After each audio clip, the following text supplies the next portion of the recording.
My best friend Ricardo and I were 19. At the risk of sounding pretentious, the two of us come from well-off North Jersey families and get to enjoy our summers down the Jersey Shore. My house is in Belmar, New Jersey, and his is in Lavallette. It was a random summer night during the week, and Ricardo was driving the two of us from my house in Belmar down to Lavallette, about an hour drive. To be completely honest, I preferred hanging out in Ricardo's house, not only because it was a little nicer, but because the general vibe of Lavallette is more geared towards kids our age. If we weren't scouring the area for a party, we can enjoy some drinks on one of the many private beaches we technically weren't supposed to be on. I could go on and on about things to do down the shore, but for the sake of brevity, I'll try my best to get to the point. As we were driving down, we agreed that we'd opt for a quieter night. No partying, links, or anything that we might normally do. The two of us agreed to snag a few beers, roll a joint, and chill on one of the private beaches under the stars. Honestly, it sounded great. The two of us had been going pretty hard with some of our other friends. A break from partying was much needed. To anyone unfamiliar with the layout of Lavallette, there's a beach side and a bay side. Most of the beaches feature a really high dune and a steep drop-off as you approach the ocean. If you were to stand at the ocean edge and look back, you'd see a pretty sizable hill of sand.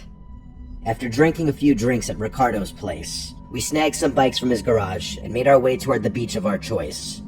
For whatever reason, Ricardo insisted on journeying further than I'd ever been, which I didn't quite understand since all the beaches were basically the same. I really didn't mind a longer bike ride though, so I just went with it. Eventually, Ricardo decided on a desolate-looking beach at the end of the road with no cars parked on it.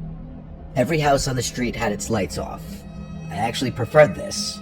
This was back when weed was illegal in New Jersey, and we weren't too keen on getting caught.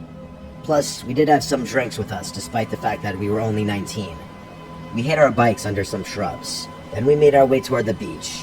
The two of us lit our J and smoked under the stars, the only sound being the light waves of the ocean and the accompanying wind. The beach stretched on endlessly in both directions, and the sand felt cool underneath our feet. The two of us got progressively drunker while we filled the air with laughter and conversation. Eventually, we just laid back in the sand, watching a sky full of stars in hopes of witnessing a shooting star. That's when we heard it. I heard it first. It was almost undetectable. The sound was like a metallic buzzing, sort of like the sound you'd hear in a massive gymnasium with large overhead lights. I really can't describe the sound any better. It was a faint, metallic buzz that couldn't possibly be anything caused by the beach. I sat up and stared at Ricardo, and I could tell the moment he started to hear it too. The two of us whipped our heads in every direction, looking into the darkness for the source of the drone. Strangely, it was difficult to pin down exactly where the sound was coming from. It was just too faint to tell. We were beginning to get freaked out, but were too terrified to move. We assumed that whatever was making that noise would go away, and we wouldn't have to worry about it. There was literally no way we could be seen from our spot on that beach. It was way too dark, and the sound of the ocean definitely drowned out any sounds we had been making. I know it doesn't exactly sound scary, but I'd be lying if I said my heart wasn't pounding out of my chest.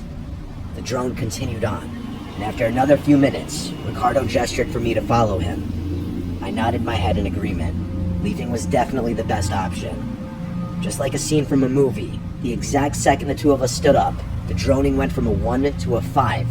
It took every ounce of self-control I had to resist the urge to yell in fear.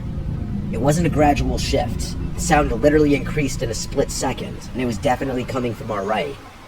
I felt the hairs on my neck stand up, and a wave of fear washed over me, tensing my body from head to toe. We stared into the darkness and still didn't see anything. But now the drone sounded so close to us that we instinctively started running toward the sand dune. I didn't even know what we were running from. All I knew was that something was seriously wrong and there was someone or something after us. As we were about halfway to the dune, I felt Ricardo place a firm hand on my shoulder, abruptly stopping me from continuing to run. At first, I was confused, but then I saw what his gaze was fixated on. I glanced up toward the dune and saw it. There was a dark figure standing motionlessly at the peak of the dune. Its arms were freakishly long, almost reaching its knees. It was ridiculously tall, and I was shocked at how it managed to stand so still. It was truly terrifying. Ricardo shouted at me, breaking my gaze from the figure, and we continued running, this time parallel to the beach. We ran to the next dune entrance and sprinted up the slope. As we made our way to the peak, We looked back at where we had just came from. I can still remember the terrifying sight that followed. Not only was the dark figure still on the dune, but there were maybe 3 or 4 more standing motionless on the slope. Each one looked like they were facing us. We didn't have time to go back for our bikes, instead opting to run the entire way home. The next morning, we retraced our steps, but couldn't for the lives of us find those bikes. Maybe they had been stolen, or maybe whoever or whatever was stalking us the night before had something to do with it. Either way, I've never experienced anything scarier on a beach, and still have trouble explaining most of these events. The weirdest thing for me is I was never able to determine what the buzzing drone was, and to this day, have not heard anything even remotely close to it.